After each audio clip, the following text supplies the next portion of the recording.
প্রতিটি ত্রুটির গভীরে লুকিয়ে থাকে এক অপূর্ব সম্ভাবনার বীজ। যেই ত্রুটি খেয়ে আমরা বোঝা ভাবি, তাই অনেক সময় হয়ে ওঠে আশীর্বাদ স্বরূপ, খুলে দেয় অপূর্ব সম্ভাবনার দ্বার। এক বৃদ্ধা মহিলা প্রতিদিন নদী থেকে পানি আনতে দুইটি মাটির পাত্র ব্যবহার করতেন। একটি পাত্র ছিল নিখুঁত, অন্যটির গায়ে ছিল ফাটল। নিখুঁত পাত্রটি গর্বিত ছিল, সে কখনো এক ফোঁটা পানি হারাতো না। কিন্তু ফাটলওয়ালা পাত্রটি লজ্জিত থাকতো, কারণ সে পথে তার অর্ধেক পানি ঝরে পড়ত। একদিন ফাটলওয়ালা পাত্রটি মহিলাকে বলল, আমি নিজেকে খুব অপদার্থ মনে করি।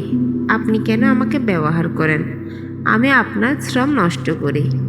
মহিলা হেসে বললেন, কাল একবার ভালো করে পথের দিকে তাকিও। হাঁটতে হাঁটতে পরের দিন পাত্রটি লক্ষ্য করল, ফাটল দিয়ে পড়া পানির জায়গায় মহিলা ফুলের বীজ রোপণ করেছেন। পথ জুড়ে এখন সূর্যমুখী গাঁদা গুল্ম ফুটে আছে। মহিলা বললেন, তুমি প্রতিদিন এই বীজগুলোকে পানি দিয়েছ। এই ফুলগুলো পথিকদের আনন্দ দেয়, পাখিদের খাবার যোগায়। যদি তুমি নিখুঁত হতে, তবে এই সৌন্দর্য কখনো সৃষ্টি হতো না। ফাটলওয়ালা পাত্র তখন বুঝতে পারল তার ত্রুটি এক অনন্য গুণ।